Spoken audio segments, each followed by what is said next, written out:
Assalamualaikum warahmatullahi wabarakatuh. Apa kabar semuanya? Saya harap kalian sehat selalu dan tetap menjaga kesehatan. Hari ini untuk reguler 2 ya, mempelajari tentang konsep dasar perangkat lunak di fasilitas pelayanan kesehatan. Kemudian apa yang dipelajari yaitu jenis-jenis dari perangkat lunak tersebut. Karena ada beberapa macam ya yang harus kalian ketahui di puskesmas maupun di rumah sakit. Baik, dengan saya Siti Hafsah, masih tetap semangat ya. Jangan sampai kalian semangatnya turun kalau kuliah online seperti ini. Jadi tetap jaga semangatnya, harus ditingkatkan bersungguh-sungguh untuk mempelajari semua materi yang diberikan oleh dosen kalian. Kemudian, ya, terdapat beberapa aplikasi perangkat lunak yang khususnya digunakan di sarana pelayan kesehatan untuk menunjang pekerjaan petugas. Khususnya apa? Khususnya para PMIK. Jadi seorang PMIK itu sangat membutuhkan betul terhadap adanya aplikasi untuk menunjang pekerjaannya. Kenapa untuk ditunjang? Agar efisien dalam melakukan pekerjaan bisa dilakukan dengan cepat, tepat, cermat. Nah, seperti itu. Kemudian, aplikasi perangkat lunak tersebut menyesuaikan juga dengan kebutuhan di masing-masing tingkatan sarana pelayanan kesehatan. Jadi, perangkat lunak itu dibuat sesuai dengan kebutuhannya, sesuai keinginan. Maunya seperti apa goalnya dari perangkat lunak ini? Aplikasinya maunya yang seperti apa? Agar pekerjaan dari para karyawan itu bisa sesuai dengan yang diharapkan. Nah, berarti aplikasinya harus mengikuti bagaimana mekanisme atau sarana yang ada di rumah sakit tersebut. Kemudian modul ini akan kita bahas yaitu beberapa jenis aplikasi baik dari puskesmas maupun dari rumah sakit. Nah, ini jenis perangkat lunak di puskesmas ya, ada Piker, kemudian ada Simpus, ada Siha, ada SITT, ada Epinfo. Kemudian Piker yaitu sistem informasi manajemen berbasis web yang dapat diakses melalui web browser. Kalian nanti bisa akses ya, coba Pikernya BPJS. Jadi aplikasi ini bikinan dari BPJS. Untuk apa? Untuk puskesmas yang sudah bekerja sama dengan BPJS. Nah, jadi setiap puskesmas atau fasilitas kesehatan primer akan mendapatkan akun dari BPJS berupa username dan password. Wah, berarti kalau nggak bekerja di puskesmas, nggak bisa uji coba dong. Gimana aplikasi Piker itu? Betul sekali. Jadi aplikasi Piker ini khusus digunakan di puskesmas. Kemudian bagaimana dengan saya? Saya juga tidak punya akses karena saya bekerjanya di rumah sakit. Nanti kalian bisa uji coba ini atau bisa praktik saat kalian nanti sudah PKL di puskesmas. Kalian bisa tanya kepada petugasnya bagaimana. Nah, observasi di sana ya tentang Piker. Oke, next. Nah, ini halaman login pada Piker.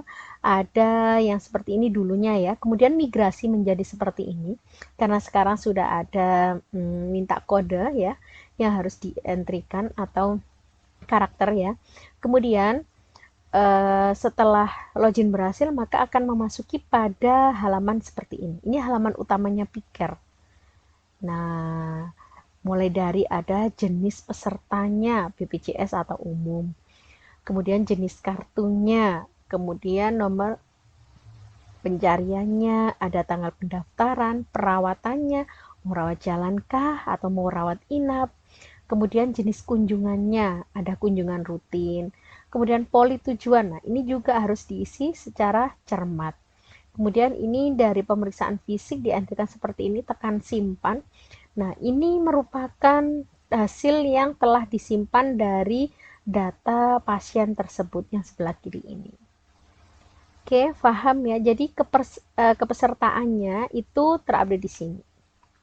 Kemudian, secara umum Piker berfungsi untuk memeriksa validitas. Jadi valid nggak sih anggotanya itu di BPJS? Karena ada yang nggak valid. Misalnya ada apa?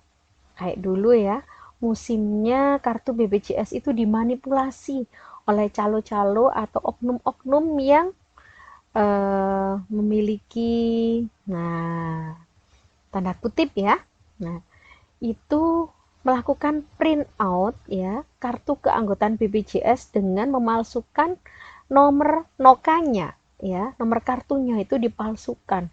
Kemudian sedangkan kartu BPJS itu memiliki barcode, otomatis tidak akan bisa digunakan.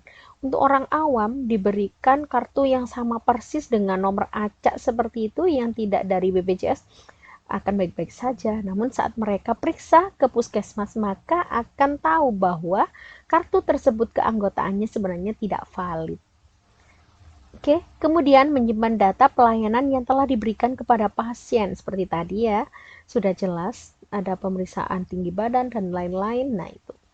Kemudian menerbitkan surat rujukan pasien ke fasilitas kesehatan tingkat lanjut atau rumah sakit. Kemudian merekap data pelayanan yang telah diberikan puskesmas untuk disimpan kepada BPJS sebagai laporan. Jadi nanti juga ada pelaporannya di aplikasi ini. Ini kemudian ada rujukannya tadi yang disebut ya. Nah, di sini adalah rujukan yang terdahulu. Dahulu itu menggunakan rujukan yang masih manual seperti ini. Jadi dokter memiliki form ini, kemudian difotokopi banyak sekali dan dientrikan nama-nama ini melalui tulis tangan ya. Jadi tidak secara tersistem. Dulu masih surat rujukan BPJS manual. Nah, sekarang sudah termigrasi menjadi yang tersistem, ada barcode juga, jadi tidak bisa dimanipulasi lagi. Kenapa sih kok sering manipulasi? Ada dong ya, orang-orang yang malas untuk meminta rujukan karena tidak semua penyakit itu dapat dirujuk ke vaskes tingkat lanjut. Jadi vaskes tingkat lanjut itu harus benar-benar mendapatkan surat rujukan dari FKTP. Akhirnya orang-orang yang memiliki tanda kutip tadi itu banyak yang memalsukan dari rujukan tadi. Sehingga sekarang sudah dibuatlah rujukan online seperti ini.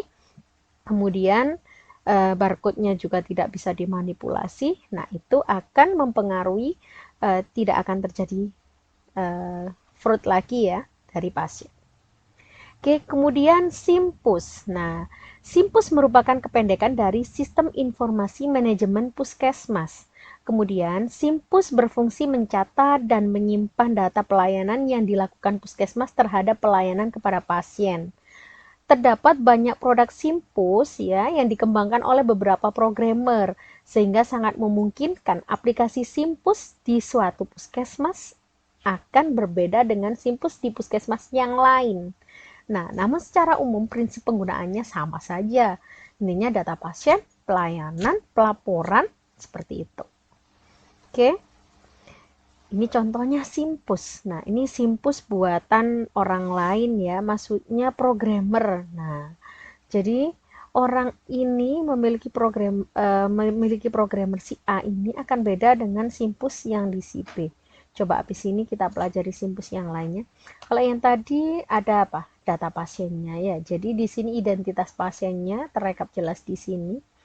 Kemudian ada menu-menu yang lainnya. Kemudian secara umum, SIMPUS digunakan untuk penerimaan pasien, ya. Kemudian input data sosial dan registrasi pasien. Input data pelayanan pasien berupa hasil pemeriksaan fisik, anamnese, dan diagnosis. Kemudian rekapitulasi laporan sesuai format yang telah ditentukan. Ini penggunaan SIMPUS ya, membantu dalam apa? Mulai dari penyimpanan apa? Data pasien, pengolahan data pasien tadi.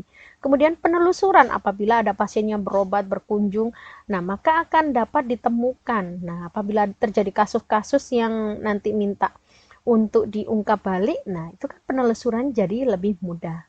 Kemudian penyajian data, kemudian rekapitulasi data pelayanan. Oke, ini contohnya SIMPUS yang lainnya. Beda dengan programmer yang tadi. Ini puskesmas di Ambal 2 Kabupaten Kebumen ya. Jadi salah satunya seperti ini, salah duanya yang tadi ya. Nah, contohnya seperti ini. Kemudian di puskesmas juga memiliki aplikasi yang namanya SIHA. Nah, SIHA merupakan kependekan dari Sistem Informasi HIV/AIDS dan IMS yang berbasis web. SIHA ini juga nanti dapat diakses melalui web. Kemudian SIHA dikembangkan untuk mengatasi masalah ketidakakuratan data ya pada pelaporan penderita HIV/AIDS. Jadi semua penderita HIV/AIDS semuanya itu akan tersimpan pada SIHA. Dengan adanya SIHA, maka pelaporan data penderita HIV/AIDS dan IMS dilakukan melalui satu pintu, sehingga diharapkan tidak ada data yang saling tumpang tindih. Jadi nanti di rumah sakit juga mengakses SIHA juga sama. Ada namanya klinik VCT ya, di situ ada volunteer untuk pemeriksaan HIV/AIDS dan lain-lain. Nah, itu juga pelaporannya dilakukan oleh klinik VCT kalau di rumah sakit. Kemudian seluruh informasi terkait kejadian HIV/AIDS dan IMS di Indonesia dapat dilihat dan diperoleh melalui SIHA. Juga dapat diakses secara online. Nah, ini contohnya ya, tadi halaman loginnya SIHA seperti ini. Ini ada username, kemudian passwordnya. Nah, ini kemudian data-data dari HIV dan IMS dari pasiennya, mulai dari tanggalnya, nomor rekam medisnya, kemudian alamat, dan lain-lain. Jadi secara komplit, lengkap terisi di sini. Kemudian ada stat plan. Ya, plannya di sini jadi peletakan wilayah di mana ini ada jumlah ibu hamil HIV ya. Jadi semuanya lengkap terekap di sini. Jadi nanti pemetaannya jelas. Kemudian modul-modul SIHA, ada modul counseling, testing, kemudian modul PITC, kemudian modul IMS, ada modul pencegahan HIV dan ibu dan anak ya. Jadi biar bisa tertangani, jangan sampai terjadi HIV, jadi dicegah dulu. Kemudian ada modul perawatan HIV, kemudian ada modul mengenai dampak pengobatan ARV, kemudian modul penjangkauan, modul layanan alat suntik steril, kemudian PDHA, kemudian modul metadon, kemudian kasus AIDS ya, modul bahan dan alat, modul serosentri. Nanti kalian pelajari modul-modul yang terdapat pada SIHA ini. Karena biasanya SIHA ini juga keluar waktu kalian nanti ada UKOM. Kemudian ada SITT. SITT adalah kependekan dari Sistem Informasi Tuberkulosis Paru berbasis web. Nah, sistem ini dikembangkan untuk mengatasi masalah ketidakakuratan data pada pelaporan data penyakit, kemudian dalam hal ini TBC. Jadi SITT dapat diakses secara online juga, sama berbasis web, tidak berbasis desktop. Kalau berbasis desktop itu seperti apa? Jadi diaksesnya tidak bisa melalui internet, hanya melalui intranet yang ada di rumah sakit tersebut atau puskesmas tersebut. Tapi kalau ini sudah bisa diakses secara online, semuanya dapat mengakses secara detail di website masing-masing. Jadi tinggal masukkan di Chrome ya address barnya. Nah, seperti ini. Kemudian ini SITT. Mudah kan ya? Gak ada yang sulit tentang aplikasi, tapi nanti kalau mengoperasikannya itu ya biasanya ada yang salah-salahnya di situ. Kemudian ada Epinfo. Nah, aplikasi yang digunakan untuk mengumpulkan dan mengolah data epidemiologi. Kemudian umumnya aplikasi ini digunakan oleh petugas surveillance. Nah, jadi Epinfo ini terdiri atas beberapa fungsi utama, yaitu membuat form elektronik, menginput data form elektronik, melakukan analisis data, menampilkan hasil analisis ya dalam bentuk grafik, peta, dan lain-lain. Kemudian alamatnya juga ini bisa diakses. Nah, petunjuknya juga tutorial ada. Kalian nanti kalau misalnya sudah bekerja ya, mengaplikasikan SIHA, mengaplikasikan SITT, Epinfo, dan lain, lihat aja di juknisnya, petunjuk teknis penggunaannya ya. Di situ ada caranya bagaimana detail penggunaan dari aplikasi tersebut. Jadi ada manual booknya. Kalian bisa belajar dari tutorial itu. Kemudian jenis aplikasi yang ada di rumah sakit. Nah, ini ada yang pertama SIMRS. What is it? Nah, Sistem Informasi Manajemen Rumah Sakit ya. Kemudian mengolah seluruh data pelayanan di rumah sakit ya. Berbagai versi SIMRS juga banyak beredar di pasaran. Sehingga SIMRS di satu rumah sakit juga akan beda dengan SIMRS di rumah sakit lain. Bahkan ada rumah sakit yang membangunnya sendiri SIMRS-nya. Maksudnya membangun sendiri seperti apa? Ya, rumah sakit tersebut mengontrak seorang programmer untuk stay di dalam rumah sakit itu dan akan selalu mengupdate, kemudian membangun atau rancang bangun, mengembangkan, develop ya. Jadi SIMRS itu sampai jadi itu dibangun semuanya di dalam rumah sakit karena stafnya sendiri sudah programmer. Kemudian cakupan dari SIMRS ini di masing-masing rumah sakit pun juga berbeda, mulai dari hanya fasilitasnya itu beda, kemudian pendaftaran pasiennya, sampai juga mampu memfasilitasi data keuangan, stok obat, dan lain-lain. Jadi ada rumah sakit yang SIM RS-nya hanya khusus pendaftaran rekam medis saja, tidak sampai ke billing, ada yang seperti itu.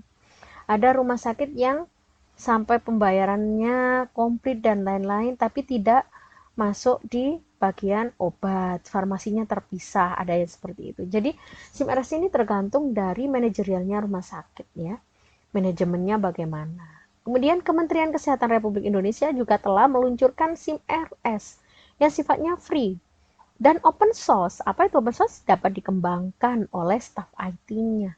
Namanya SIM RS GOS.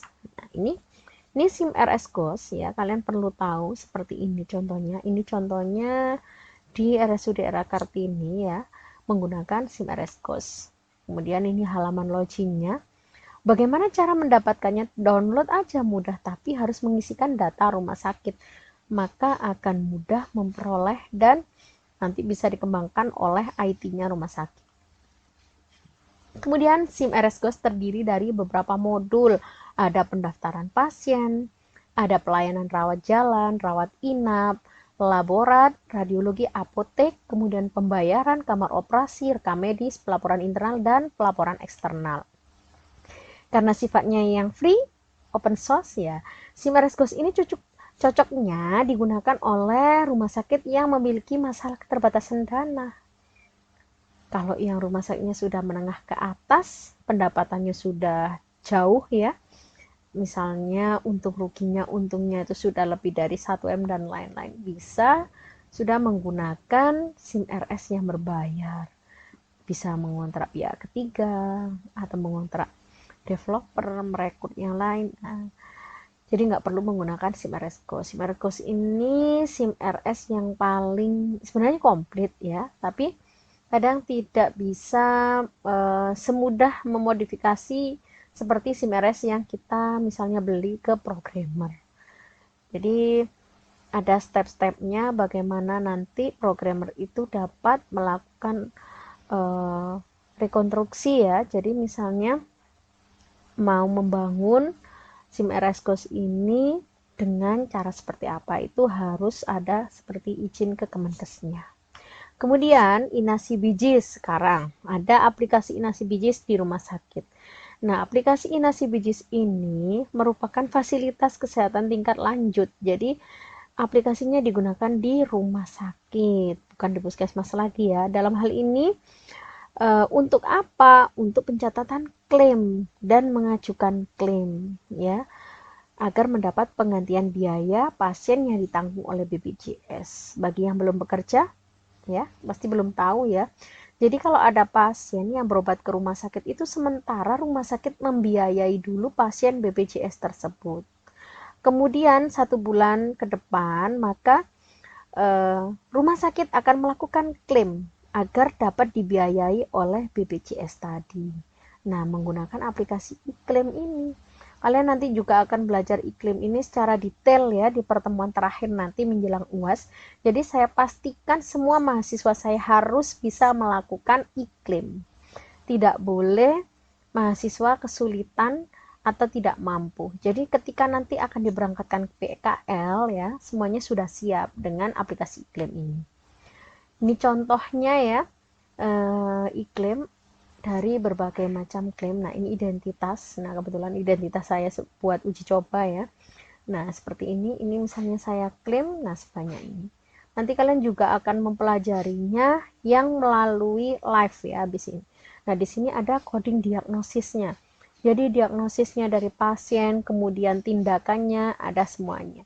Ini rupiahnya. Nah, kemarin di reguler 2 ini ada 2 mahasiswa ya yang sudah paham betul bagaimana mengoperasikan Inasi Bijis ini. Mungkin ada banyak mahasiswa yang lain cuman tidak mengakuinya. Nah, seperti itu. Ini mudah sekali nanti. Kemudian ada Vclaim.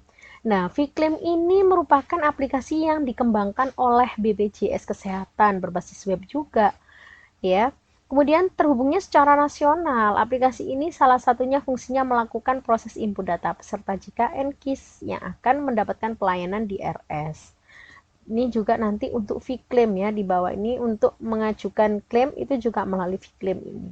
klaim yang seperti apa yang global. Jadi dari data-data pasien yang tadi di BPJS iklim ya, yang iklim itu nanti akan dikumpulkan menjadi TXT yang nantinya akan diupload di Vklaim ini. Ini contohnya Vklaim ya. Nah, ini waktu pengajuan klaim seperti ini. Ini pencarian. Kalau kalian petugas TPP pasti sudah paham betul bagaimana mengoperasikannya. Dicari data pasiennya, kemudian statusnya di mana. Nah, seperti itu. Kemudian ada SIR online ya. SIR online ini kalau sekarang berubah menjadi RS online ya. Jadi SIR online ini sebuah aplikasi berbasis web yang digunakan oleh rumah sakit untuk melaksanakan pelaporan data kepada Kementerian Kesehatan. Jadi nanti ada RL1 sampai RL yang lainnya, coba di sini ya. Jadi yang diupload nanti ada data dasar rumah sakit, kemudian ada data dasarnya mulai dari indikator pelayanan rumah sakit, fasilitas tempat tidur, TT-nya ya. Ada data ketenagaan ini ya nakesnya, kemudian dokternya, karyawannya.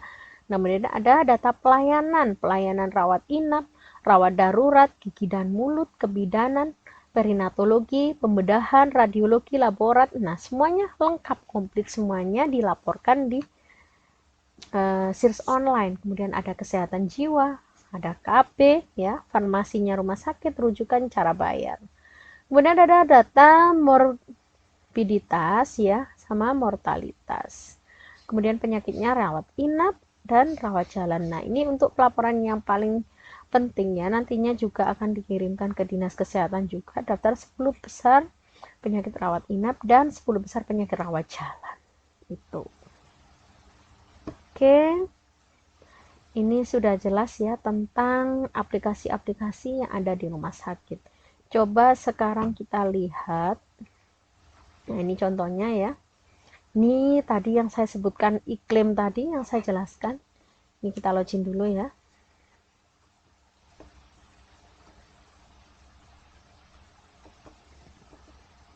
Tekan login.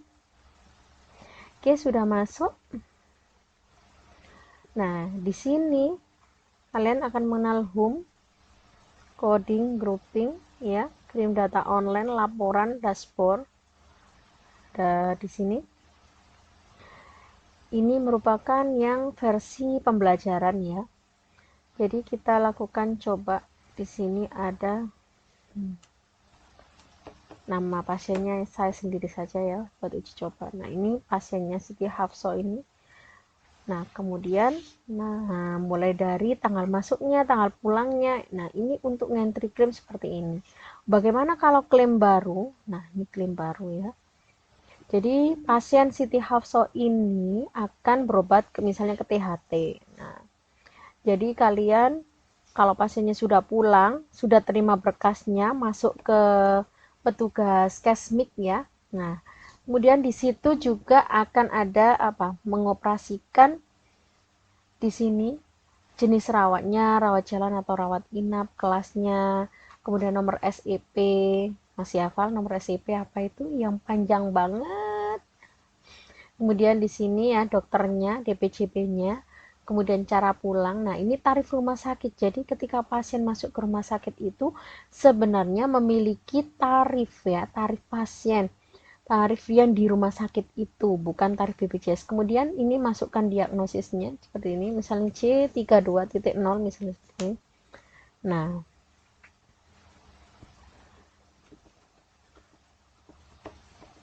seperti ini. Jadi di sini untuk mengentrikan diagnosa ya. Kalau yang atas ini diagnosa, kemudian yang ini untuk tindakannya. Misalnya ada X-ray, kemudian ada misalnya dilakukan oksigen dan lain-lain itu masuk di sini. Seperti operasi sesar, tindakan-tindakan operasi, tindakan besar itu masuk di sini. Kemudian ditekan grouper ya, maka akan di group. Nah, ini sekilas aja. Saya nggak perlu menjelaskan detail tentang iklim ini karena nanti kalian juga akan dapat di materi yang terakhir. Jadi buat kalian penasaran aja ya. Nah, kemudian sekarang mengenal ini Vklaim yang tadi ya.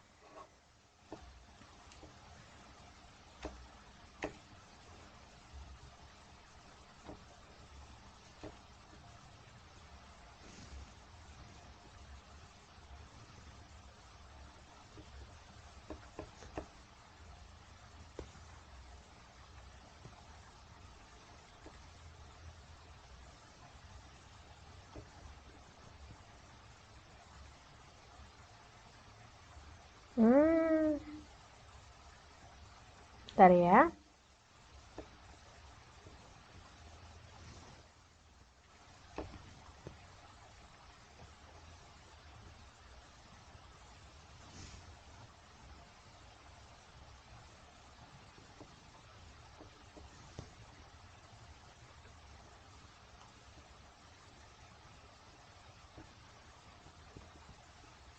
Nah, ini masuk pada halaman dashboardnya Viclaim ya. Coba di sini mulai SIP-nya, persetujuan SIP. Nah, kalian nanti kalau menjadi petugas TPP itu mengoperasikannya di sini. Kemudian ada update ulangnya, mau mencari nomor kartunya ya. Saya kebetulan nggak bawa contoh nomor Nokah ya. Kemudian di sini untuk pengajuan klaimnya, nah form entry-nya, entry klaimnya mulai dari nomor SIP dan lain-lain ini. Kemudian kirim filenya, ini file klaimnya ya. Jadi misalnya ini klaim baru atau klaim susulan, bulannya bulan apa, tahun berapa, nasi bijinya versinya versi berapa. Kalau sekarang sudah 5 titik ya, sudah nggak pakai yang 4 titik. Kemudian ini attachment filenya, txt yang tadi dari iklim tadi dimasukkan ke Viclaim ini.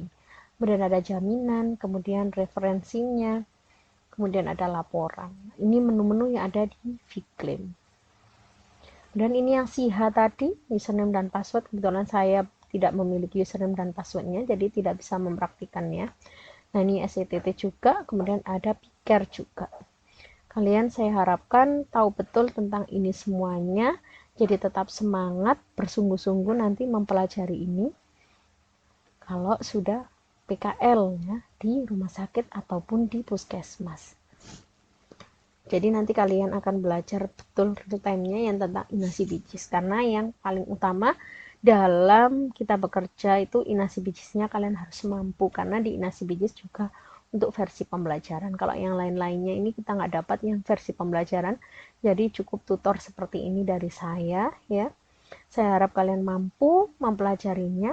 Nanti kalau ada yang kurang paham tentang SIR online dan lain-lain juga bisa tanya teman kalian. Ada teman kalian yang pandai atau yang sudah bertugas mengoperasikan pelaporan SIR online.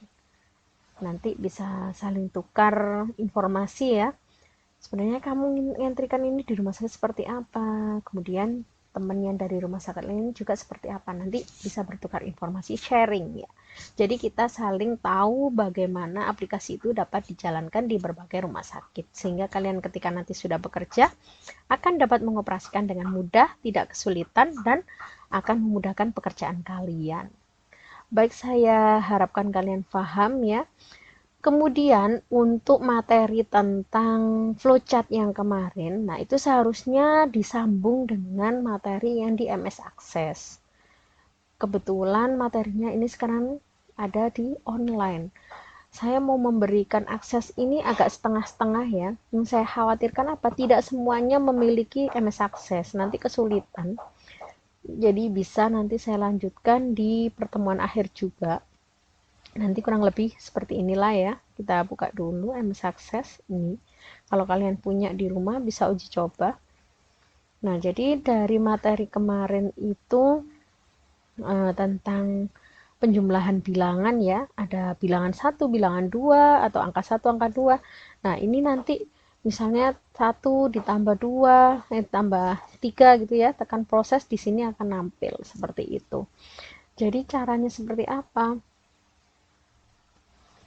Nah, cara seperti ini. Jadi di proses ini kalian sebenarnya memiliki kode. Nah, ini coding-codingnya ya. Jadi seperti ini. Yang kemarin kita belajar tentang deklarasi variabel ya. Bil 1, bil 2. Kalau saya di sini sebutnya angka, enggak apa-apa ya. Jadi sama aja.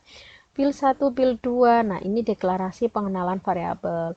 Kemudian minta input. Nah, berarti ini inputnya diinputkan. Kemudian dilakukan proses ya variabelnya, prosesnya dari variabel jumlah, maka angka 1 ditambah angka 2. Kemudian di output dikeluarin txt-nya jumlahnya berapa. Nah, ini perjalanan dari program itu seperti ini. Dari flowchart yang kalian bikin itu harusnya jadi program seperti ini. Nah, begitu dijalankan ya, maka langsung bisa. Nah, di sini, nah dijalankan misalnya seperti ini, tekan proses, langsung nampil. Nah, ini hanya sekilas saja, tapi di sini saya belum ya, belum menampilkan secara detail untuk kalian. Saya pengennya belajarnya di lab. Jadi, biar semuanya akan mengerti maksud dari materi ini. Kalau di online saya khawatirnya tidak bisa praktek secara betul ya, nanti akan membuat pertanyaan yang berbagai macam sehingga akan kesulitan untuk menanggapi semua itu. Baik, saya kira cukup. Semoga ilmu ini dapat bermanfaat. Mohon maaf apabila ada salah kata atau kurang lebihnya. Saya harap kalian tetap semangat meskipun di musim pandemi ini, tetap semangat kuliah sampai lulus nanti ya. Baik, saya akhiri. Assalamualaikum warahmatullahi wabarakatuh.